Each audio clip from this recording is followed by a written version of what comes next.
Word Balloon is brought to you by the League of Word Balloon Listeners. This episode of Word Balloon is brought to you by AlexRossArt.com. Alex is a brand new graphic novel coming out from Marvel and Abrams Books. Fantastic Four, Full Circle. It comes out September 6th. It's a rainy night in Manhattan, and not a creature is stirring except for the Thing, Ben Grimm.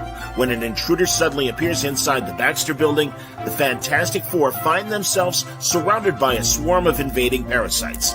These carrion creatures, composed of negative energy, come to Earth using a human host as a delivery system. But for what purpose? And who is behind this untimely invasion? The Fantastic Four have no choice but to journey to the Negative Zone, an alien universe comprised entirely of antimatter, risking not just their own lives, but the fate of the cosmos. Fantastic Four, Full Circle is the first long-form work written and illustrated by acclaimed artist Alex Ross, who revisits a classic Lee Kirby story from the 60s and introduces the storyline for a new generation of readers. Bold, vivid colors, his trademark visual storytelling, Ross takes Marvel's first team of superheroes to places only he can illustrate. The book also features a special poster jacket with the front flap unfolding to reveal an all-new, fully painted origin story of the Fantastic Four.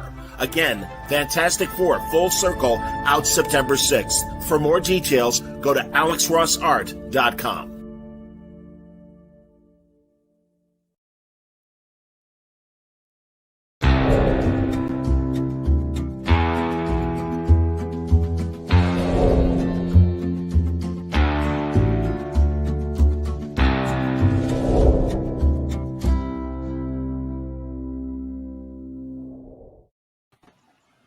Welcome, everybody.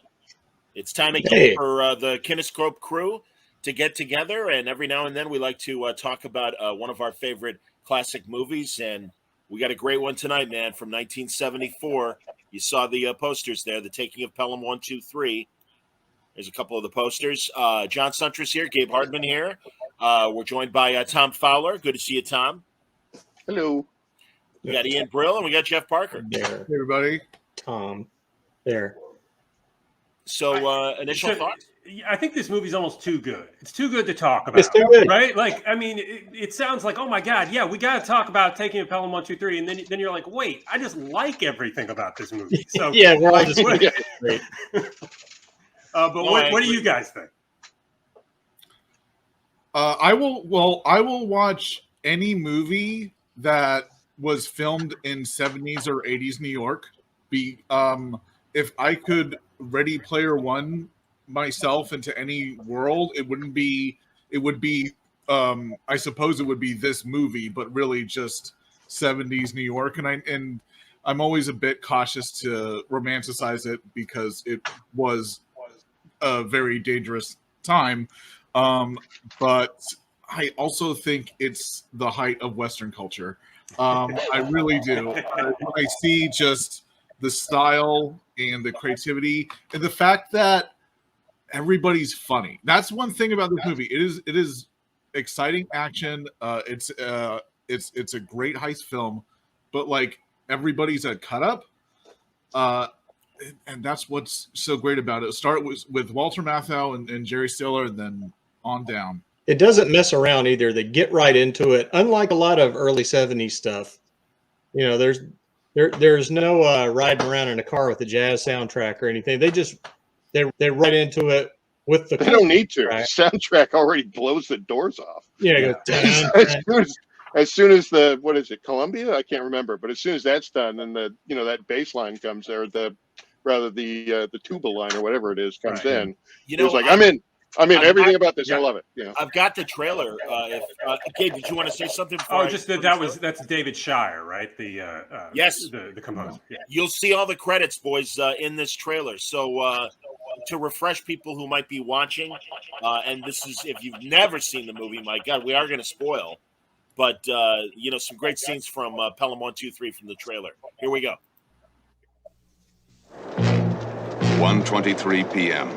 A crowded subway train starts its run from Pelham Station in the Bronx. 1:45 p.m. 4 desperate, heavily armed men seize control of the train, Open the door or I'll blow your head off. taking 17 people as hostages. Your attention, please. Now then, you'll all remain seated. Anybody who tries to rise is going to get shot. I do hope I have made myself understood. 2:13 p.m. The city of New York is given 1 hour to come up with $1 million ransom. You're out of your skull. All units stand by on the double. What's up, Z? The train's been hijacked. Millions have read it. Now you can live it. The Taking of Pelham. 1, 2, 3. There was just a little taste of the trailer. And again, pretty much gives you the concept of the film. That's great. This is like a luxury podcast. We actually get we get this trailer to set everything up. It's awesome. I tried to do my homework very diligently for this one because I knew, much like when we did Liberty Valance, that it really needed to be special. So as Gabe said, the music by once again, and I'm testing my David eyes. Shire. David right? Shire. There you go. Who maybe married to Talia Shire? I can't remember. Not Well, anymore, but they were. Yeah. So yeah, I mean these posters are amazing. I love the hostage poster here. That's fantastic. That is when posters were posters. Yeah, absolutely. No kidding. I wonder who as we know, like the Drew Struzans and the like that are Frazetta, of course, had his run of movie posters. I don't know who was the artist on I actually don't know that either. It's really accurate too. It's like there's the lady with the kids. Did we all hear that? Yeah, okay. I don't know what. Okay, that was some Max Headroom. Yeah, so you were Max Headrooming some there, Jeff. Let it go, Jeff. I'm kidding. I threw off the whole 70s vibe. Yeah. You brought us into the wrong decade, into 20 minutes in the future or whatever. Tom, do you have a broader take on this movie? Like, how did you come to it? What are your feelings about it? Well, I'll be honest with you. The way I came to it is a friend. I listened to another podcast. There are others called The Flophouse, and I've come to be friends with the guys from that podcast. And Elliot Kalin, who is a native New Yorker. He's from New Jersey, but all of his family were in New York. He grew up in the city in New York at the time, or at least in the early 80s of New York. And for him, he was always talking about it on the podcast. It's the most pure essence of, like, if he needed to explain to somebody what New York was like, at that period, he would just show them this movie. Yeah. And he would always just go on and on and on about how much he loved it. And I couldn't find it streaming anywhere. I couldn't, there are no places to rent movies anymore, kind of thing. And so finally I saw it was on Amazon for like $5. So I bought it. And I'm not doing it, John. Honestly, Jeff, put some goddamn earbuds in because I think it's you, buddy. Is it me? No, it's Parker. Oh, it's Parker. Okay. That's it. And I think you got to put earbuds in, Jeffrey. Still? Well, we'll see. We'll see. If we have it again, you'll know that it's still. But go ahead. Go ahead, Tom. Go ahead, follow. At any rate, so I bought it on Amazon, and I texted Elliot, and I said, if this sucks, you owe me $5. I loved it. I fell in love with it right away. I was online immediately afterwards, and I was just raving about how much I loved it, from the music to everybody who's in it to just the the feel of it, but also the quality of it and how beautiful it is. One of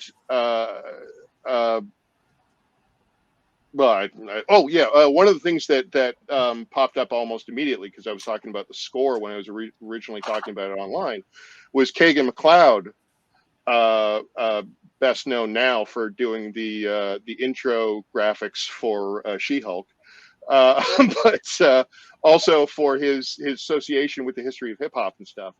Was a lot of that stuff, a lot of the soundtrack from Taking Pelham 1, 2, 3 was instrumental to the earliest samples that made the biggest early hits in hip hop. And I can believe it. Yeah. It's just incredible. It's absolutely. Just such a the soundtrack is so kind of in your face and kind of meat falling off the bone, kind of good.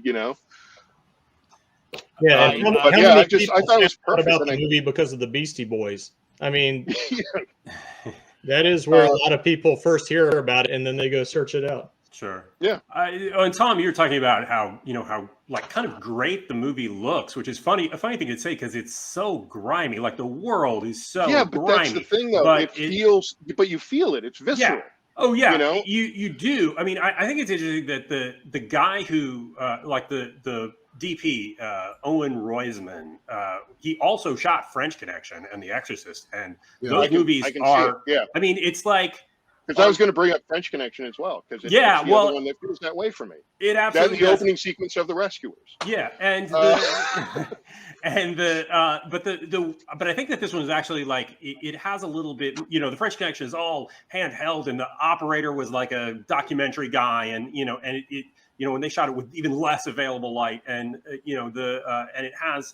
It's even more grimy. There's something about this movie that's a little bit more classical, like the way that it's shot and the way that the things are composed, and it's widescreen, and it's kind of there's a really nice balance to, I think, like embracing the griminess. The griminess is in front of the camera. You're never going to get away from that, right? But also having a kind of artfulness to the way it's done, not just going for kind of unintelligibly grimy camera. I mean, I think that's what it is. It feels lived in. It feels, like I said, it feels visceral. It feels like you can kind of just step into the thing. It's weird. I watched last night. I went on to Tubi because I was going to watch finally The Long Goodbye, and because my friend Erica was saying like, "Oh, it's going off Prime," and I was like, "Haha, it's still on Tubi," and that was a couple of days ago. And it turns out it went off Tubi at the same time. So I was scrolling around. And I turned on the Tall T, which is something I've been wanting to see for a while. Yeah. And I found out I'm a big, what's his name, Boddicker? Bud Boddicker, yeah. Yeah, Bud Boddicker. I'm a big fan of his. Not so much Randolph Scott, but I'm a big fan of the director. And I went into it knowing I was going to do this tonight, and looking at the way that movie looks, I genuinely thought in the opening scenes, I thought it was shot in the 70s. Like it has this beautiful kind of things are allowed to be brown, things are allowed to be gray, things are allowed to be blue. There's dirt, but it's not caked on as artifice. It's this beautiful looking, very stark kind of thing. And it reminded me of this. It was that kind of visceral nature of like, I mean, in that case, it's still a very, it's based on an Elmore Leonard thing, so it's even, it's better written than most. Yeah, but it still has that artifice of being made in the 50s. So there's a lot of But I think that it actually is not to turn this into the Tall T podcast, but I do think that it is a movie that kind of like looks ahead a little bit in the way that the characters interact with each other, the kind of the things that they're that like their stakes and their interests, there's a realness that exists above the artifice that somehow works. Fowler, really I'm going to throw the flag down because you've been talking nonstop for 10 minutes, and I want the other guys to come in. God bless you. All right, let's move on, please. I'm sorry, I'm the lifeguard, kids. Let's focus on Pelham. Moving back to, I got a lot of pictures. We got a lot of thoughts, and let's talk about the cast.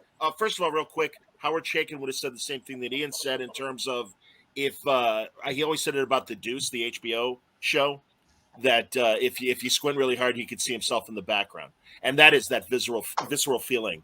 And as Chris Zubin just made the comment as well, that I think makes Pelham unique. Let's talk about the cast, if we would. Okay, it opens on Mr. Blue, who is, of course, Robert Shaw, the kind of ringleader of the group.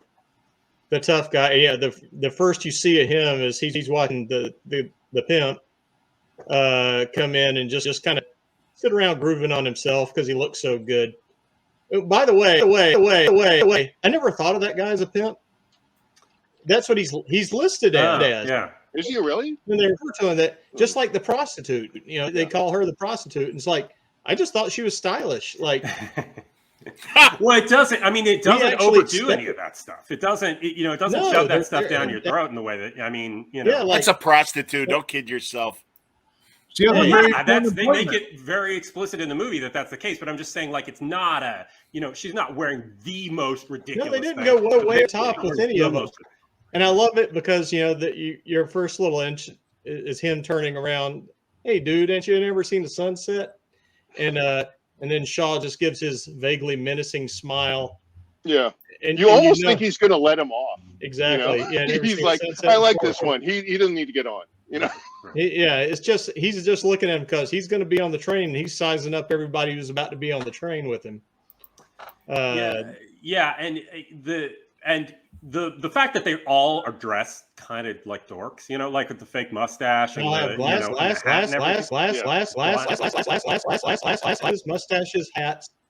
Hector Elizondo, I think, is the second when you see. All right, I'm gonna ask Parker. I'm gonna ask you to reboot because you keep falling in the Phantom Zone, and we get you in an echo chamber.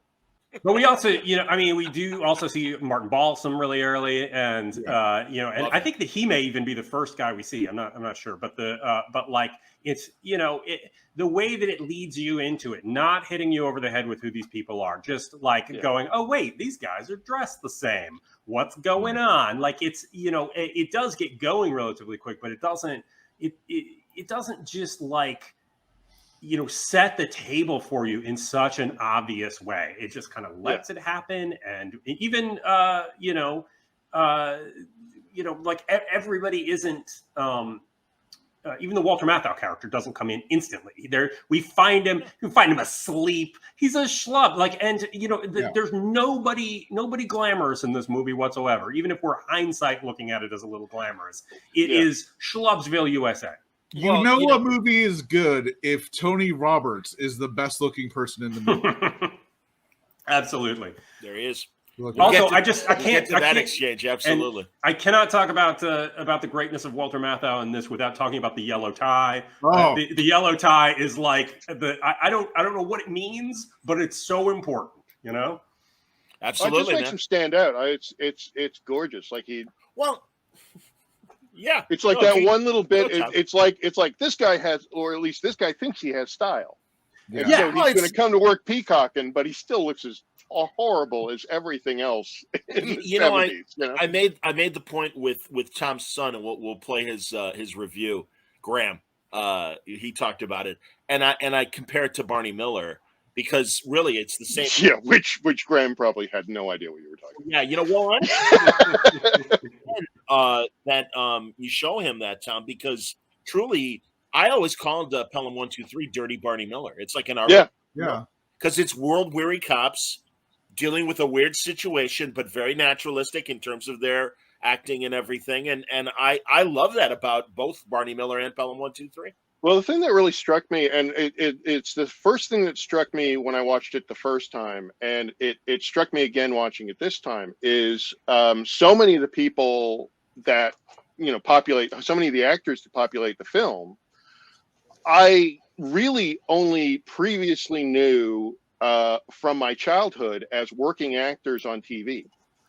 I think Frank the controller was like Christine Sullivan's dad on Night Court. I only, for most of these guys, I only knew them from like sitcom appearances or whatever, and especially just like little roles here and there on like Murder, She Wrote or whatever, and then seeing them in these like super serious things was like really jarring. The hooker was a recurring actress on Barney Miller, and in fact briefly was one of the squad when, every now and then the network would screw with Danny Arnold and go, why don't we put a woman on the force? All right.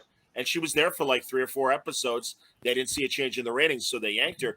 Great character actress. The whole movie, top to bottom. Hey, how about Raymond's Doris Roberts? I made a big note about her. Like, she makes a huge, that's just a huge, tiny performance, she's everything in that room. But isn't that also kind of the great thing about every little part in this movie? There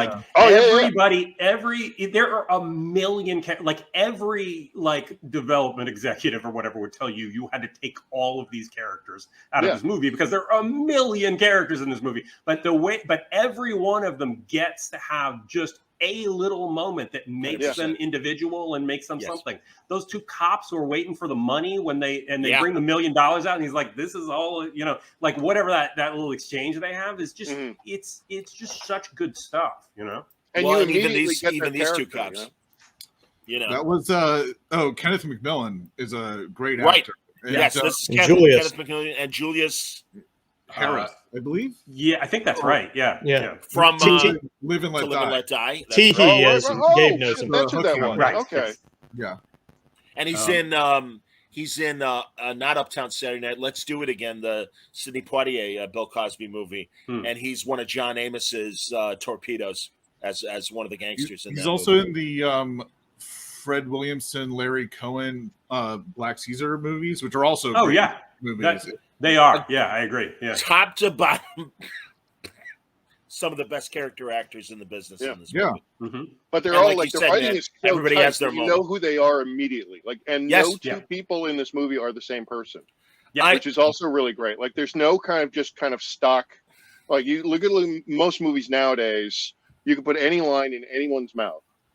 It's and with these guys, like, immediately, that guy would say that. And then that guy would say that. And it's all arbitrary, but it works. It works so well. And you're immediately like, and it kind of comes back to the fact that everybody's got this like fatalistic sense of humor in 1970s New York, but still, like, it's so.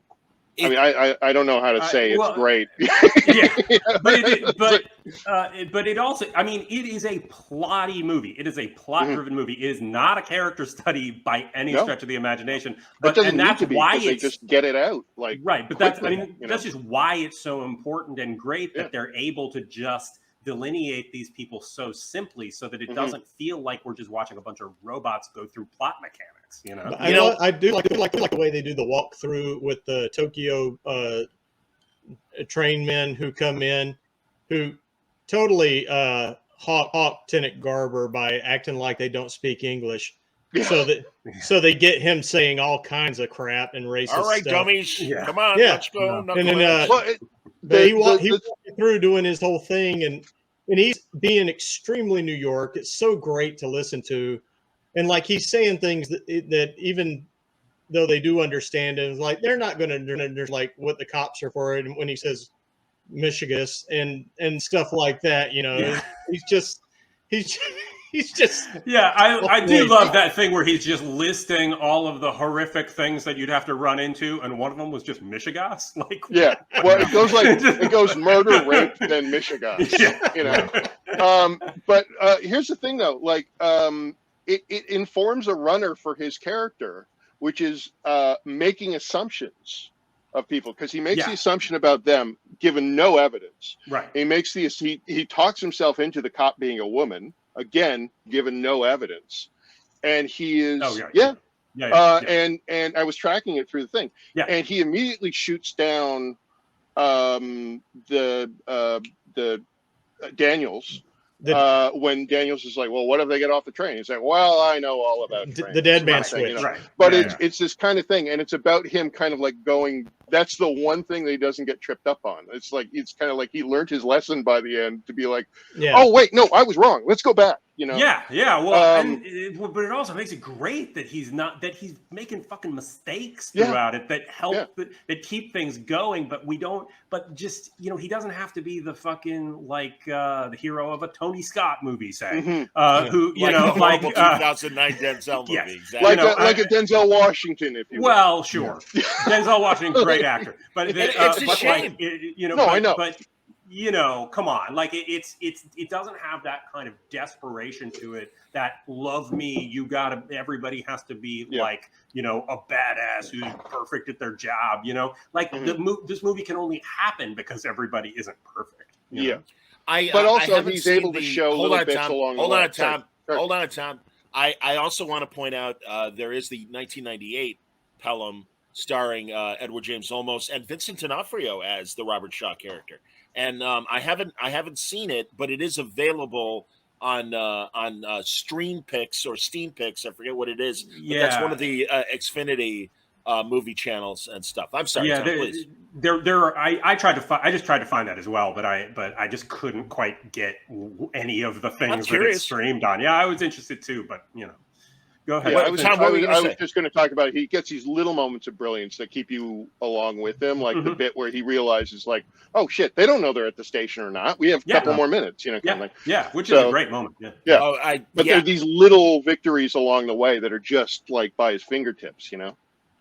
One of I think the lasting appeal of this movie is the fact that it's regular guys versus a mastermind, down to the fact that the director, Joseph Sargent, could also be termed as a journeyman himself.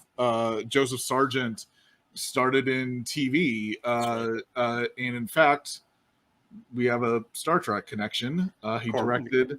Corbomite maneuver. I call it the Clint Howard episode. Yes, which is what most people do. Yeah, Tranya. Yeah. So, he's a journeyman. Like he's not a, he made Jaws for the revenge. Yes. But he also made White Lightning. So that's true. But I'm not saying he's a bad director. I'm saying he's a journeyman. He does the job. And so like. I mean, apparently, like from what I read, he got hired, brought into this movie, by UA, I guess, and nobody on this movie wanted him to direct this thing. Like the crew treated him like shit. Apparently, he got along well with the actors, and that was the good part. But everybody treated him like some Hollywood phony coming to New York, and like he had a real tough time on this movie. But it is funny that that a guy who, he's made some good stuff, but he's just made a lot of stuff that could make, and like, this is his sort of masterpiece, but it came out of him like, struggling and, and trying to, and working, having a crew that's working against him and stuff. And, sometimes things just work out, I also appreciate the claustrophobia of the hostage situation. Yeah. And also, again, these incredible moments and performances and stuff. And Stephen Cannell said one of the things he learned from writing and working for Jack Webb on Adam 12 was all those little moments. And Dragnet had the same thing, and we've kind of discussed this, where as they interrogate people, you not only get the information you need for the story, but literally it's like, well, I'm late. I got to pick up my kids from school. What do you want, officer? And you get that vibe even from those moments of all of these people on the subway train, where you really almost know their backstories too. And I think that's amazing. And they're laying down loads of exposition all through this thing, and it doesn't feel terrible, which is a good, that's a good lesson. We should say Peter Stone wrote this movie. Peter Stone is, I think, a secret genius. He also wrote Charade, which is another brilliantly written film. And Arabesque. Also with Walter Mathau. Yeah. Which we just showed the boy the other night. Oh, that's great. I will say, so he is the one who came up with what the film is very famous for, the color nicknames. Yes. People know it because of Reservoir Dogs now. Did Quentin Tarantino take that from another movie? He appropriated that? What? Who knew? Listen, I mean, tonight was the first time I thought of it. Yeah. I mean, tonight was the first time I figured, he must have. Oh, absolutely, man. 100%. Should we just list the things he didn't steal from other movies right now? Or I don't know. Chris, go ahead. That mentioning Charade, that's the Hitchcock movie that Hitchcock didn't direct. Stanley Donen, of course, did Charade. Yeah, he did. But I gotta be the bad guy and say I'm not as big a fan of that movie as everybody else. Shocking. Truly. No, I'm surprised. No, I don't say. I don't think it's a bad movie. But I don't think that. I think Donen is the one who's letting it down a little bit. But go ahead. Hello, Mrs. Lambert. We got to find the money for. And here, real fast, my Cary Grant from that movie, Reggie. I beg you. That's when I don't know who to believe. All right, moving on. Back to back. Do you want to hear Graham's review of Pelham 123, 15-year-old Yes. Graham Fowler. Sure thing. Yeah. I will bring it up right now, and hang on, everybody, and we'll hear the thoughts of 15-year-old Graham Fowler discussing the taking of Pelham 123. All right, we're running. What's happening? I am sitting here with Tom Fowler's son. Forgive me. What's your name, young Fowler? My name is Graham. Graham. It's a pleasure to meet you. And you've got thoughts on the taking of Pelham 123. Yeah, I really like it. It's probably about my third time watching it, and I very much enjoy the movie. I'm with you, man. What do you have particular performances that you like? There we got the movie poster sitting there. Hold on, I'm going to take it down so I can see it again. There we go. So yeah, tell me about some of your favorite performances in the movie. I mostly like some of the subtler, like, little jokes. So, like, at the end, after the lieutenant says Gesundheit, then he pokes his head back in and just looks at him. Like, I love that moment. Just that look. I got it right here. Yeah. There you go. It's all those just little moments that really make it so much better. Has your dad shown you an old 70s cop show from television, Barney Miller? No. Okay. I see a lot of similarities to the tone of Barney Miller, and that came a year after the movie. I don't know if Danny Arnold, the creator of Barney Miller, was inspired by this, but it had that same feel of just these very weary cops, kind of like, just going through their motions, and then all of a sudden they've got this hostage situation they have to deal with, and they're competent, but it's like it's more of a pain in the butt to them than it is like, oh God, we got to get this done or whatever, Yeah, definitely sounds very similar. So yeah, just tell me more about what you like about the movie. I honestly, heist movies are probably one of my favorite genres in general. Like, I love this. I love Die Hard. Like, I just really like heist movies because I just like how extensive the plans of the bad guys are. Because, like, there's really, like, there is a contingency for every solution or for every problem. There's, like, they have everything planned out, and it's fun to just watch everything unfold. I agree, man. Absolutely. Again, everyone brings their skills, and then I love this moment when the guy who drives the subway train and everything. You find out that Martin Balsam has that skill to be able to drive the train, and just the audacity of this hostage situation where you think, well, there, as Walter Mathau says, you're underground. How do you expect to get away? They had a plan. Yeah. Absolutely. Yeah, I love how you can do that with like heist movies. It's just like, how is this going to work? And it's like it still does because they have everything planned out. Have you, after watching this, have you watched more of Walter Mathau's movies? He made a couple cop movies and crime movies in the 70s. I don't know how much you know about him beyond this movie. I'm not sure. I'm not great remembering names of directors and stuff. So well, that's the actor. That here, I'll show you. Oh, that's Garvin that I'm talking about. The main guy. Here he is. Hold on a second. All right, Pelham 123. Here I am. Yeah. I feel like I've seen him in other things, but I'm not certain. Okay. Well, I know your dad's a font of old movie information, and he's raising you right, man, in terms of what he's showing you and everything. So that's cool. So, are there other old movies that you like? Yeah. I'm trying to think, but yeah, just recently, we watched Jaws again. Great movie, Robert Shaw again. Absolutely, yeah. Man. Come on. Yeah. But yeah, there's I can't think of any others off the top of my head, but there are so many great older movies that he has shown me that I've just loved. And it's such a shame that we lost Robert Shaw at, kind of a middle age, and that I'm sure the guy would have had another 20 years of films in him if, he didn't die young. So there you go. Well, dude, I appreciate it, Graham. I'm glad you like the movie, and I think it's excellent that, any final words before we wrap up?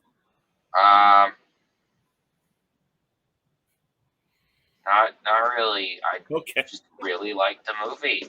Excellent, man. No, I'm glad your dad told us to do this, and I appreciate your point of view, and we will hear what the other guys have to say about the movie in just a second. So, but that's okay. Moving on then. No, I want to talk about the mayor scene because I think that is really one of the best scenes.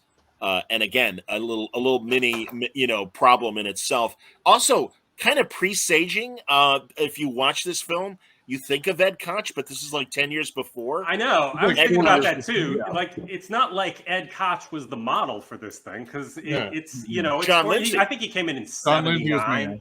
Yeah, but it was very different. John Lindsay certainly was not. But John Lindsay was like, tall. John Lindsay guy, acted. John Lindsay was in Rosebud, the Otto Preminger movie. Oh, really? I didn't know that. Former paramour of Mrs. Brady, Florence Henderson. Oh, right. Yeah. How about that? I mean, I mostly know him from the Dick Cavett show, watching old Dick Cavett shows. Indeed.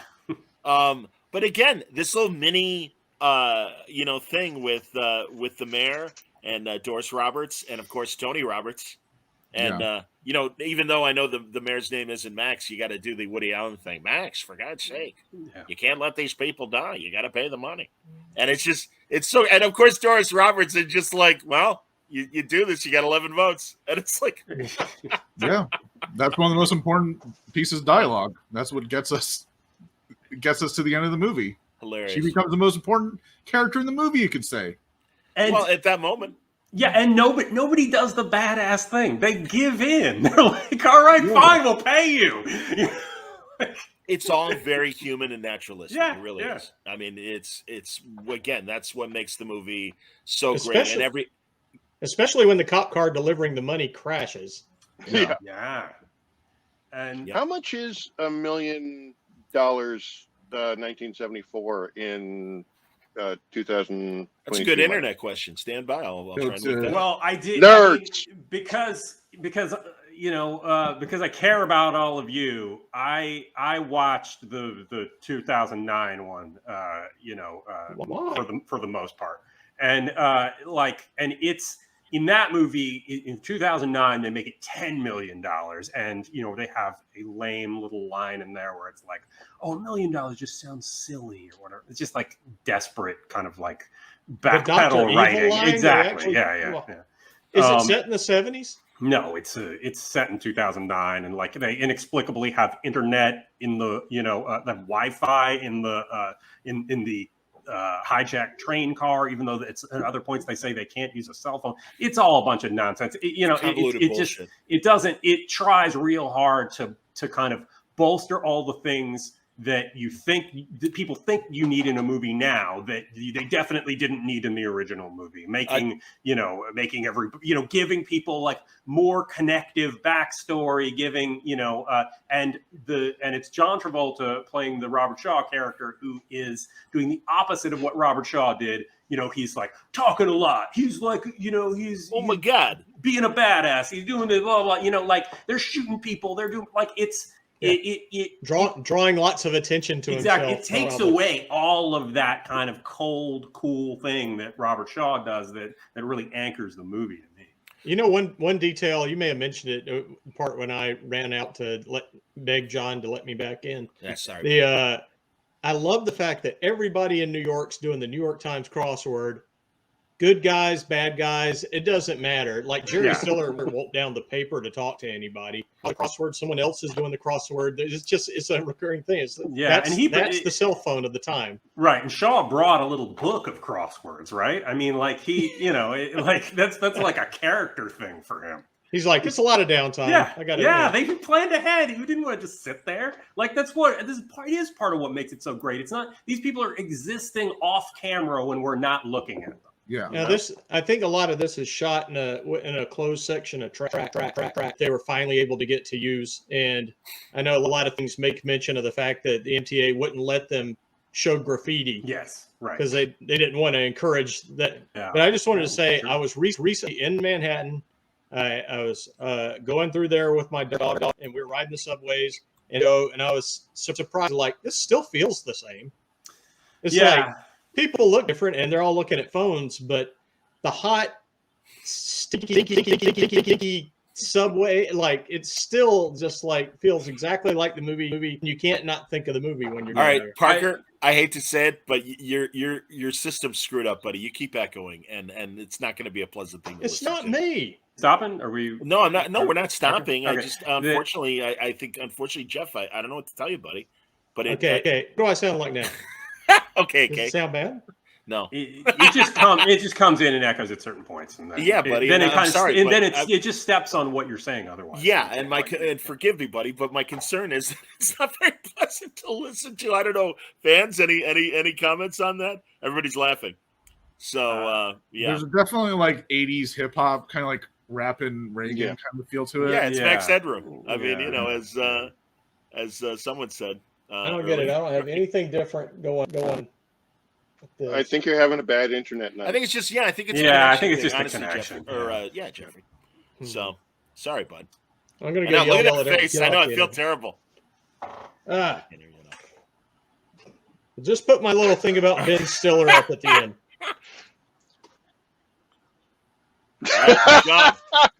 All right, Wally. So it is. That's a Wally. Think about Ben Stiller. I love that. That was fantastic. Ironically, we have Matt Frewer coming in now to join us. So ironically, perfectly. Yeah. Hey, did you hear? I think it's all right. No, I don't know if it's public. I'm not going to say.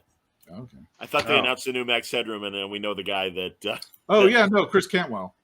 Oh, it was Cantwell. Okay, yeah, good. That's been announced. Yeah. Okay, I thought so. He told me months ago, but that's cool. All right, excellent. And I'm very curious to see what they do with that. Anyway, what were we talking about? Yeah, I don't know. Something, I think about the tall men and Bud Bedecker. The tall T, John. Tall T, sorry. Come on. If you're gonna reference it in a jerky way, at least get it right. Isn't there a Gable Western, The Tall Men? I believe there is. Anyway, I believe there is. So where are we at? Ben Stiller. Ben Ben Stiller was on set. Yeah, Jeff went off screaming about Ben Stiller. As far as I can tell, at the end of the movie, when they're driving around from former train driver to former train driver, Ben Stiller was in the back seat of the car. Mm. Yeah, a very young Ben Stiller was laying down. Yeah. Because his dad is in the movie. Because Jerry Stiller is in the movie. Exactly. Right? Yeah. And just best dramatic Jerry Stiller performance. I don't know of another, but he really is great in this. And again, and just another world weary cop, but just really terrific as Mathau's lieutenant, basically. And he works for the mafia on the weekends. Did he really? No, that's the first. That's how he introduces him. Yeah. That's how Mathau introduces. Oh, that's right, Rico Patron. That's right. I forgot about that. Yeah, yes, indeed, Rico. He has one of the great lines in a movie full of great lines where he says, "I know how they're going to do it. They're going to fly the train to Cuba." Yeah, that is. Also, by the way, and I've got a graphic here. Isn't it great that you get this old school? Yes. Kind of running ticker and everything and lights. Yep. And it really, obviously that was the technology of the moment, but I really think it holds up. I think it's terrific. And it's, you are sucked into that's where it's going. Oh, now it's going backwards. What the hell's going on? And that command center set, I believe that's a set, right? Is beautiful. Yeah. And it's this is a big distinction with that 2009 movie, which just had, giant graphics of the, of the subway system plastered everywhere. You couldn't look at it or follow it. And this is very clear and it's doing its job plot wise as well as being an interesting. Absolutely. And go ahead, Tom. I'm sorry. I was just going to say, as claustrophobic as the train itself is, that room, that control room because there's no natural light, because it all seems to be underground. It seems to be the most claustrophobic room in the space in the movie, because they did such a great job showing people, like showing the train and showing people moving around in the train, that you don't get lost, you don't kind of feel anybody's tripping over themselves kind of thing. But in that in that big control room, they really are like they're just walking all over each other. But also it's the room that kind of makes you the most anxious, Yeah, absolutely. And I don't care if it was real or not. Them having those microphones on the booms or whatever that they pull in is the greatest business in the world. Like I love that so much. Did you notice the lady in the other control center, the Miss whatever, yeah, exactly, who lost her wedding ring? Look at the phone she's using. Like, look at the thing she's using. Yeah, that's an old. She's using like an old timey phone from the 20s. Yeah. On a on a corrugated thing. Yeah. Right. I also another Star Trek connection. I just love the fact that Garber and Mr. whatever color Robert Shaw was Mr. Blue. But thank you, Mr. Blue. I thought so. But yeah, most of their interactions are not confronting each other until the very end of the movie. But it really is this great, just a classic negotiation kind of, exactly like Star Trek II: The Wrath of Khan. Okay, just a thing about Mr. Blue here. Like one of the best things, especially in the playing him cool and not, but I mean like coldly, not playing him like a badass. Right. Him taking out the gun and assembling it in front of everybody and not making a big deal of it. Everybody in the car just having to notice that and then going, holy shit, this guy's got a gun. Like that stuff is just so beautifully staged, so understated, but has so much more impact. But that's classic Robert Shaw. And I was saying to Graham actually in the conversation that it's a shame that he didn't live longer. Because we would have gotten so many other great performances from him. And thank God, in that very compressed period of time, I mean, you can go back, obviously, to From Russia with Love and Red Grant, but I would even, Jaws, this, of course, The Sting. I mean, there's a lot of Doyle Lonnegan in Mr. Blue. And he was a smart guy, too. He was a writer. He was Renaissance man. He was, he was thinking about this stuff. He wasn't throwing it in. Brilliant man.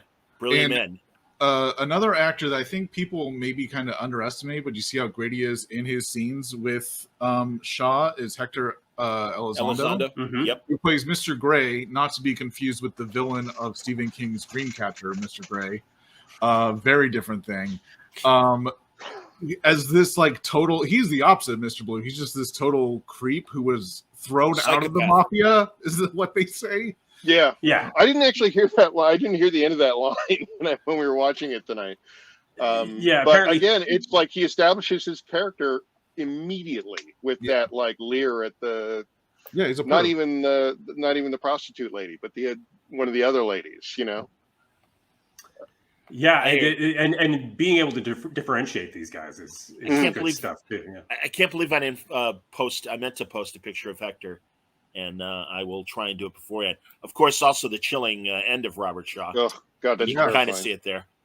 And I grew up hearing, so I grew up here in Southern California, hearing about the third rail, but not knowing what that meant. Mm-hmm. That's such a payoff, not just of something you hear in the movie, but something you hear about in life, about don't touch the third rail. And that is such a great payoff. I do think that is a little bit clunky staging with that. It would be one of my only gripes about the movie. Is just I feel like that it feels a little cartoony or just not as, I don't know. It could have been so much more cartoony though. That's the thing. Yeah, no, that's what I appreciated about it. Because I know how much further they could have taken that. I'm just trying to say one negative thing about this great movie. Give me a break. Well, I won't let you. There's Hector Elizondo, and again. Think just like we were saying about Robert Shaw. Think about some of the other performances he was doing around Pelham 1, 2, 3. He's fantastic in a great All in the Family, where he, Bunker, Roscoe Lee Brown, and Eileen Brennan, and whoever plays Hector Elizondo's wife, they're all stuck in an elevator, and he's the super. Very funny in that. The Columbo that you he were talking did. about Robert Shaw. Yeah, no. The Columbo that he did, where he is the murderer and he's a Middle Eastern. Again, this is, forgive me, everybody, this is the 70s, and different ethnicities were allowed to play other ethnicities. But he was terrific in that with from Rebel Without a Cause, who died. Not the other one who Sal died. Mineo? Sal Mineo, thank you. Yeah. Sal Mineo is the victim in that, and Hector Elizondo is the murderer. But no, I just again, this guy vastly underrated actor. Yeah, another movie I highly recommend that he's in is Pocket Money. This movie that this weird Paul Newman, Lee Marvin movie, this oddball, quirky movie that Terrence Malick wrote, but he didn't direct. And it's nothing like other Terrence Malick movies. It's a very oddball movie. It's when I do my podcast about oddities that don't quite fit into any other category, that's definitely one we're covering. Good to know. And also, of course, hey man, the concierge in Pretty Woman, very funny. Well, he's in every Gary Marshall movie. Yes, Gary Marshall. That's right. That's his good luck charm. Absolutely. Yeah, they were the pals. flamingo. Yeah. The flamingo kid. He's Matt Dillon's dad. Mm-hmm. Again, this vastly on. I mean, as we all do, we all love great character actors, and certainly this movie is populated with them. But yeah, I'm a massive fan, and I wanted to give Elizondo his due. And you know, all right, the other guy. And I'm gonna grab a picture. So I read that he's the guy. I've never seen Home Improvement, but I read that he's a neighbor who you don't see in Home Improvement. He's Wilson. Face. You just see him from the. That's Wilson, really? That's Wilson. Yeah. Oh wait, all right, no, that's another Robert. His name is Dan something, I think. I did not recognize. It's like seeing. Well, because he's yeah, right, yeah. Well, you're right, but also, I mean, that's like D-Day as he got older from Animal House. Yeah, Bruce McGall. Yeah, exactly. Yeah. Here he is. Yeah. Wow, that's crazy. I don't even see the eyes. Yeah. That's interesting. Wilson. Yeah. Here, Jeff's back. I know. Sorry, Jeff. Sorry. We talked about Ben Stiller. Yes, we did.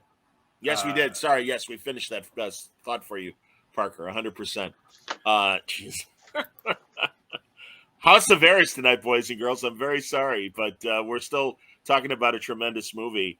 And man, I didn't get a picture of Fat Kaz. I'm a big fan of that guy too. Jesus Christ! I'm gonna go down and see what the hell's going down there. It's possibly the most New York performance in the entire thing, and somehow doesn't seem out of place because it's but it's so big. No, but he has to make a big impact. Yeah. He's the first. Yeah, and he's the first casualty. Also, we're not in a movie. We're not in a world where everybody expects terrorists to shoot everybody down or whatever. They're just like, fuck it, I'm gonna walk down there and tell them to fucking whatever. Yeah. Tom Petty is that actor, by the way. Not Petty. I think he spells it like Peddy. Okay. He was also one of the early Maytag repairmen. Oh, that's crazy. Yeah. Before Jesse White, that's amazing. Yeah. How the hell am I supposed to fix this dry over here? I love it. And then he gets gunned down. Yeah. No, that's why Jesse White had to take over. Gordon Jump killed him. The Undercover Cop is amazing. Again, all those patrolmen are fantastic. Just a top to bottom. The police commissioner in the back of the car with the cigar. Yes. Great. Yes. Again, it's so New York. It's so Christ. All right, we got to deal with this bullshit. Everyone's subtext is just all right. All right. Yeah. The meeting in Gracie Mansion where I think a secret kind of theme under this is the Kitty Genovese story, where it's like New Yorkers are just like nothing phases them. People know about the Kitty Genovese story if they've read Watchmen. Say it, Ian. There's an interesting documentary about it, and I will say that the legend of it doesn't quite match what actually happened. I recommend checking out the documentary. People think it was something where a woman was killed screaming for her life in Kew Gardens, I believe it was, and nobody called 911. They thought, I don't know if 911 didn't exist, but nobody called no one called the police. Yeah. I will say, if you watch it, there's a documentary that's not quite happened. As always, the print the legend, as we talk about in another one of these. But that idea of just like utter chaos can be going on, but New Yorkers are just going. You see that in the Gracie Mansion scene where you have the three wise men, as Tony Roberts calls them, and none of them really want to commit to anything. And the mayor doesn't want to commit. He has to be told that, the Times will support him and the news will, won't, and the Post will take both sides. Yeah. And it isn't until Doris Roberts tells him 18 sure votes. It's the only thing that. Yeah. Yeah. I mean, when she Venkmans him. Yeah. Right. It's a precursor to Ghostbusters, the scene, the mayor scene in that one. Yeah. Rudy, baby. Yeah. Maybe this movie got Ed Koch elected. Perhaps. Maybe. But I just want to say like that the way that the griminess of it and everything, and but also what you're talking about like everybody feeling like it's credible, right? The New York City of that time felt like that, even if the story you're telling, that apocryphal story isn't true. I mean, the first time I went to New York, I was 10 years old. It was 1984, and it still felt, reasonably like this. Sure. It was still the early 80s. It was still very grimy. And I remember it was me and my mom, and we took a cab, and it was one of the big, checker cabs, and went around a corner. The door on my side of the cab flew open, right? And the cab driver sped up. Like they didn't like it, and I mean, in my 10-year-old mind, it was a fucking action movie where I'm reaching out the thing and pulling the door closed, which sort of happened, but like there just wasn't that love. There wasn't consideration for you in that world of New York, And I think that's what rings so true about this movie. Well, but the thing is too, it's like there's a moment in the movie where Garber finally loses his patience with Frank. Yeah. Because Frank's like, I gotta run a railroad. I don't fucking care. Blah blah blah. But that's kind of the moment where it's kind of Joe Sargent. Like it's the movie telling you, no. Now everybody takes this seriously. Like let's put the fatalistic New York aside. Now it's serious, kind of thing. Which is kind of like giving you as an audience permission, like just kind of. He becomes this kind of like almost the voice of Joe Sargent saying like, now we're getting down to it, kind of thing. Because it cuts through all of that. And all of a sudden everybody is like, nobody's really kind of joking around, schlepping it up anymore after that. Everybody's like right on it, Certainly not for that last half hour, especially the third act just goes and goes. That one, I do think that another purpose that character serves in, in doing the kind of, let him die kind of character is, it invests you more in Walter Mathau and his competence, Oh yeah. And I think that's a real good, like having that contrast right there is a real good thing for the movie. Completely agree. But he's also, I mean, Frank is also like a great kind of vessel for, I mean, we see it today. Like anytime some big horrible thing happens, you have a bunch of people going like, yeah, but I don't fucking care. It's not my bad, kind of thing. Yeah. So he's a great kind of chorus for those kinds of feelings. Like he's basically saying what New Yorkers sitting waiting for their trains to come are all saying. Like, what, there was terrorists? Who fucking cares? I need to get downtown. What do they expect for their 25 cents to live forever? Absolutely. They should have put that on the poster. Warren Drummond, another storyboard artist, just like Gabe says, as a son of New York, I think that Inside Man can be considered the spiritual successor to this classic. Both movies have great opening themes that set the mood. No nonsense, yet amiable New York cop who's pitted against an intellectual adversary with hostages who has planned his crime to the last detail. I wish Denzel had played this guy in the remake. We didn't need, instead of meek and troubled Denzel. And he says Gabe, a.k.a. Professor Harbin, is still the best-dressed storyboard comic book artist. There we go. I only dress up for podcasts, though. It's true. He's usually got a wife beater on when we have Zoom calls, and it's just us together. That's inappropriate. Which you're not allowed. I know you're not allowed to say that anymore. But I said it. Too bad. Moving on. Anyway, I only commented because I knew it would upset you. Well, exactly. But anyway, no. But really, let's not only compare the 2009 Tony Scott Denzel movie, but also No, I appreciate insight, man. I would say contemporarily, Dog Day Afternoon is certainly a spiritual sister to this movie. Yeah, I mean, I think that it's. I think Dog Day Afternoon is doing a really different thing because it is investing a lot more in those characters. And it is more of a character study because we're stuck there a little bit. Well, I guess we're stuck in places with these people too, but it's focused more on a couple of characters. So, but a great fucking movie. I mean, like I'm not gonna like. It's one of my favorite movies ever. Sidney Lumet, greatest fucking. Pacino at his best. John Cazale. Chris Sarandon.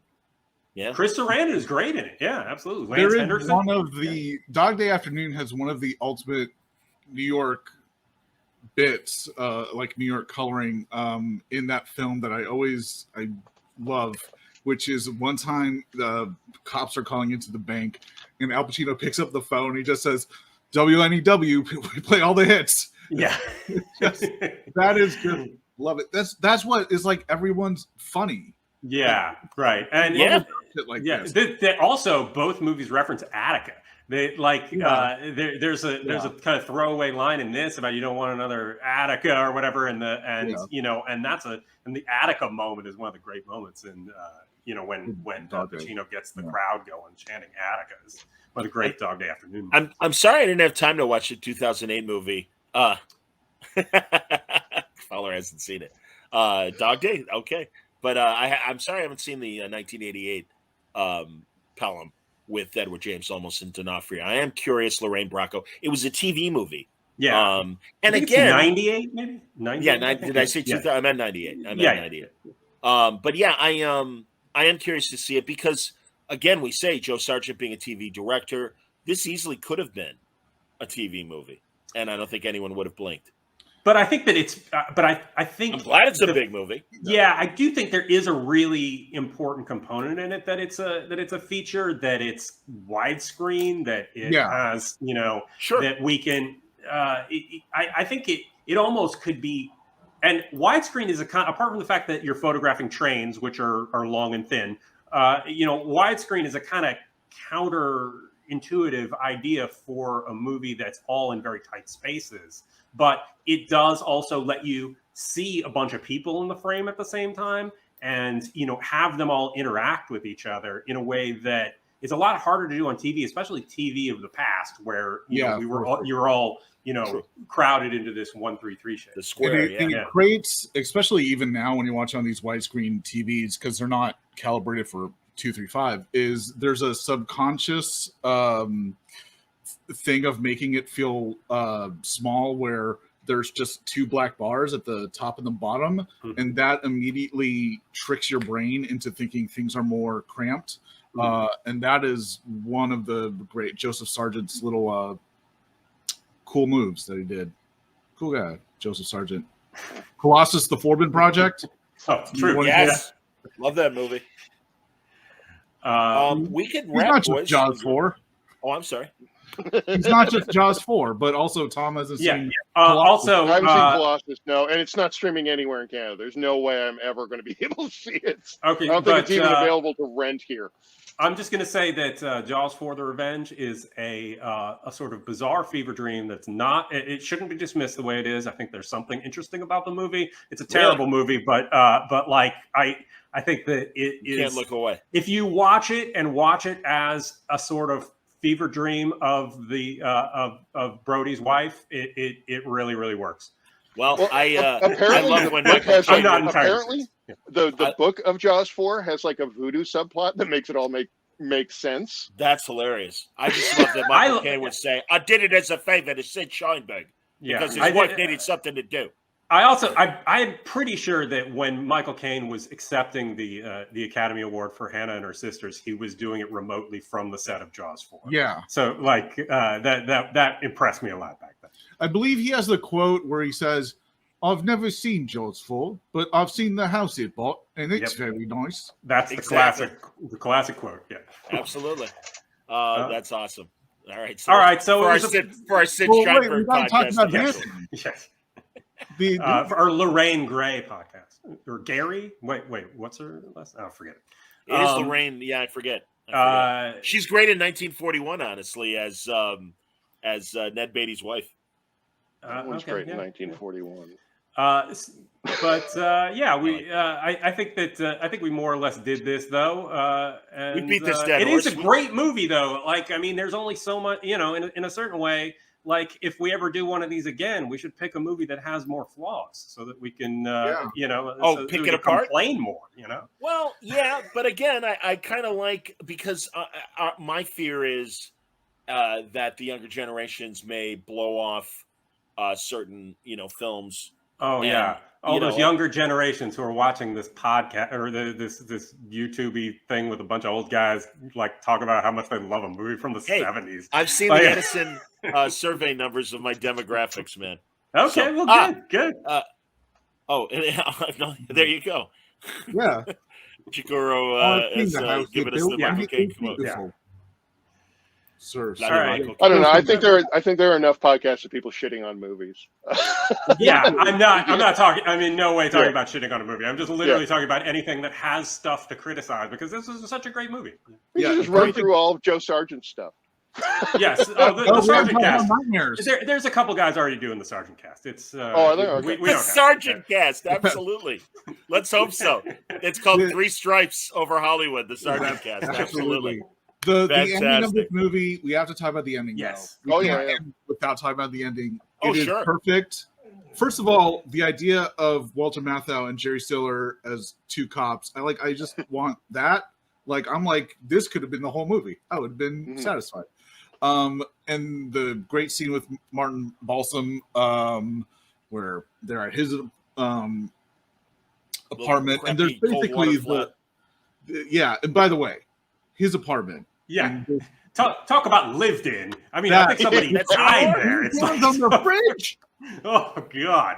That's 70s. That's the remnants of Bowery, New York, in terms of just one room and, you know, little kitchenette. Yeah. And lighting a cigarette on the stove, which I don't know if people still don't do that, do they? But that I mean, I work in his apartment. I mean, yeah. And it gives us what many people believe, I certainly believe, is the greatest last image, and it is helped by the reintroduction of David Shire's score, but Walter Mathau's hound dog face, that it's more dog than man in a way, but in that moment it is justice. It's the swift fist of justice, but as a face. Yeah, and it's also it's paying off the plot. Like it's delivering the final thing at the final moment of the movie, which is great stuff. Yeah. And that's where and that's again nothing needed, no postscript. Yep. I don't remember if there's any bullshit in the Denzel one where beyond catching him. I'm going to pretend like I actually finished the movie and say there it is. I remember Jeff Loeb before the movie came out going, because he knew I would love doing Mathau, and he goes, they're remaking Pelham 1, 2, 3. And I'm like, why? Because I'm like, well, Mathau's dead, so I can't imagine who the hell they're going to get for this thing. And again, we love Denzel. We love Denzel. He's excellent. He's come down to Mar-a-Lago. A lot of people love Denzel. But, Elliot, sorry. Kalen, who introduced me to this movie in the first place, actually does a whole bit on the Flophouse podcast that goes on for like 5 minutes of like casting the new version. Go like, okay, so we need a guy. We need who's the most kind of hound dog actor, kind of down as like kind of schlubby looking guy we can get. Denzel. Okay, now we need a real cool character. That's great. Yeah, actually, can we think of a modern Garber that does work? And again, that's why I kind of want to see Omos do it, because Omos has a very realistic demeanor about him. It's certainly a different vibe than Mathau, and that's what intrigues me about the '98 film. I mean, I do think there's a different way to make. I mean, you could remake this movie and just make an entertaining version of this movie that's not exactly the same. The 2009 one, to my likes, did not do that, but it's. It's Tony Scott. It's late Tony Scott. There's endless kind of laughable flourishes. The thing that visual flourishes to it, but what stood out to me so much about it is that the 70s movie is somehow not dated because it's very much of its it's of its time. It's and the 2009 movie looks ridiculously dated. Like it's, you know, the just the camera techniques, these kind of like lame little like snap zooms with have the big stings on the soundtrack, and like it feels, you know, the kind of clunky technology they try to use.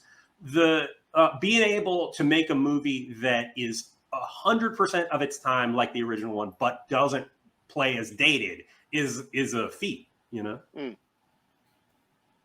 Oh, I will say, I mean, and Gabe will laugh me out of the room on this. But while I was watching this, the one thing I did tonight when I was watching it, they have made that like new version of this movie that is of its time and follows a lot of the same themes, and that's Shin Godzilla. Okay. I see that though. It's because like the framework of that film is there's this thing that nobody knows how to deal with because they've never had to deal with it before, coming through, and different levels of government just fumbling all over themselves, and fucking up, and it's only the very few who are inside the system who know how to ride the system to get out of the system, kind of thing, and kind of rise above it to solve things, are able to solve it. You know, actually, it's a weird. I just kept agree. thinking, like, Shin Godzilla it's procedural Godzilla. You know, and you know that I think that's actually a pretty good comp. You know? Yeah. Okay. No, there's and also you know, it's funny. You think of Dragnet, you think of other classic cop procedurals, and there really is an 87th Precinct vibe, the Ed McBain novels as well. I have never read the novel of Pelham 123. I don't know if any of us have. Well, I rented it from the library, and then a bunch of shit came up. I couldn't finish get a chance to read it. Yeah, I have not read the novel either. But yeah, I don't know. I lost the thought. Go ahead. I'm sorry, you rented it from the library? God damn it, America! What's wrong with you? Checked it out. A classic. Chikuroho also agrees with you, Tom, about Shin Godzilla. Really recommend that film. Very cool. Awesome. Guys, I don't know. Any other final thoughts? We can wrap up if not. I think we did it. I think this is good.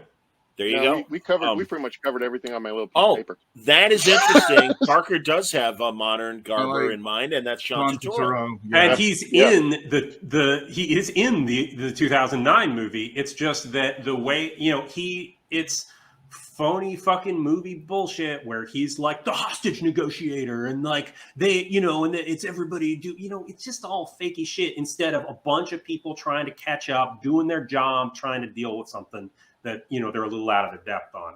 You know, everything about having the, you know, the ultra, you know, competent guy who comes in and deals with everything, that's against the idea of making this movie work. I was comparing it today when I was telling a friend that we were going to do this to the Dennis Quaid Flight of the Phoenix compared to the Jimmy Stewart, Richard Attenborough thing, where again, you know, Jimmy Stewart could not be thinner. Richard Attenborough at his schlubbiest and stuff. What are we going to do, Charlie? We got to make this plane. I mean, that's what you need, and that's the equivalent. And again, instead you got beautiful Dennis Quaid, who, you know, the sun is glistening off his abs, along with Tyrese Gibson or whoever the hell else was in that stupid movie. But yeah, it's crap. Yeah, I did. I never saw that remake, but I did recently watch the original again, and it's pretty good. I'd cut 15 minutes out of the middle, but it's pretty good. I wonder if Adam shot maybe the Barry Chase Mirage where she's dancing. That is 100% what I would cut out of it. It's so fucking embarrassing. But this is why I like talking to Gabe about TV. It's you know, in some ways it works in a similar way. You know, like there, you know, and generally a good movie. Absolutely. Chris Zubin also wants to know, we did talk about the score earlier, but I'm okay with the callback about how wonderful it is. And it, much like Dragnet, it evokes that police business vibe. It's meat falling off the bone satisfying. Like it's like there's something about like that kind of like just behind the beat, you know, kind of grimy music that just, you know, you wouldn't think a horn section could do that, but it does, you know, and it's so great. And then when all the other elements kind of roll in. It's such a. I want the soundtrack. Like it's so great. I can't imagine working to it, but no. But it's a little intense. I'd have to be painting really big. Yes. I have to just quickly address one of the comments that said it was weird to see me in color. We're in the 70s now, and the 70s are in color. We were in the 50s before, and that was black and white. That's why I was black and white. But you needed that camera, like in Winning Time, the Lakers HBO show. And I asked Rodney Barnes about that because they had this like great Japanese camera that made it look like 70s porn at times, and I love that. I thought that was amazing. Yeah. Well, next time I'll shoot this on 16. Get it exactly, man. Absolutely. So I don't know. Again, I listen. Everyone's busy, but I certainly wouldn't mind an occasional us doing something like a movie like this. Yeah, we just need another consensus movie, and I'm sure absolutely. There are a few. Yeah. So, by the way, mentioning obscure movies, and just for all of us, I don't think, unfortunately, that TCM will sometimes put in the cloud a movie they ran today, and then you can watch it for a couple days after, sometimes even 30 days after. But I saw a World War II movie I'd never seen before. This is completely off topic. It's called Rationing, and it's a Wallace Berry programmer from 1944. Marjorie Main is his co-star. And very much taking the Marie Dressler kind of role of gritty woman that can rub up against Wallace Berry. And it was fantastic. And it was all about, he's a butcher and they're dealing with rationing and she's in charge of doling out ration stamps. And it turns out there are gangsters that are running a black market meat scandal or, scam in this small town.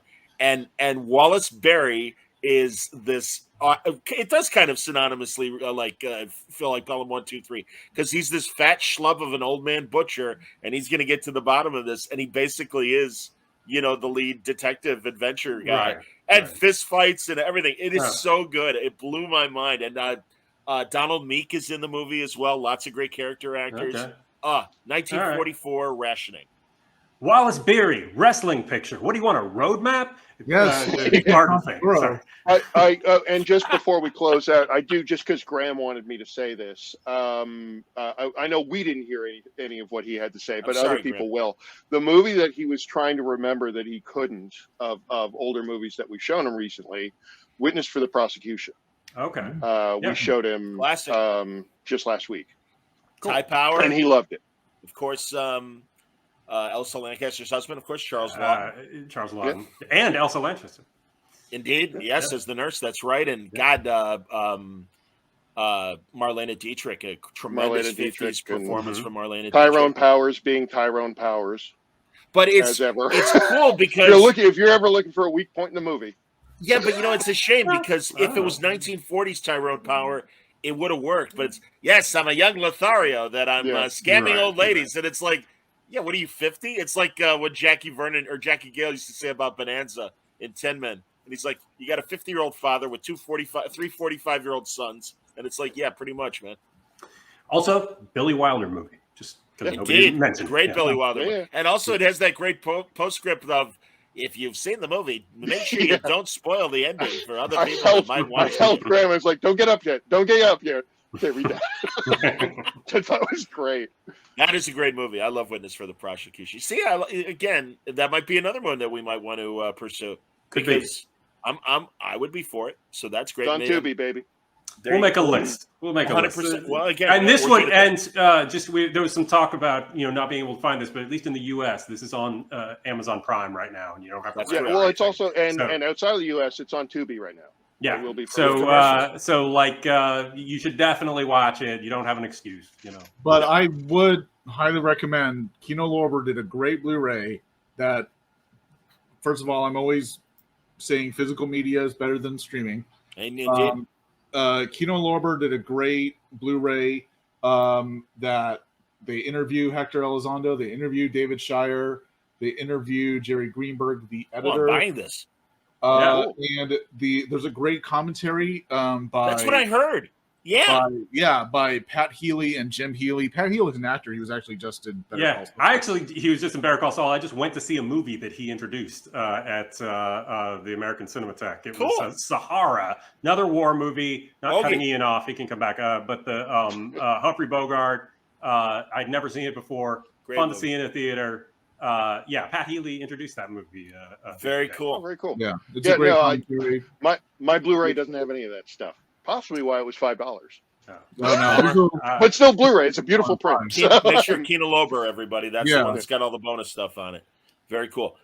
Gentlemen, excellent conversation. Outstanding. And again, I love this movie, and I know we all do. And Gabe, was it your idea that we do it? Yes. There you go. Let's say, for our purposes, let's say that yes, it was Gabe's idea. No, it was. I'll go back and I'll find the text and I'll send it to you. All right, excellent. To prove it. I hear you, man. Thanks everybody for watching. Thanks everybody for listening. We will be back soon with another film that we'll peruse. If you didn't see our take on The Man Who Shot Liberty Valance, I highly recommend that one. Parker is in that one, and he does an echo, and it's really good. So thanks a lot for watching, everybody. Take care.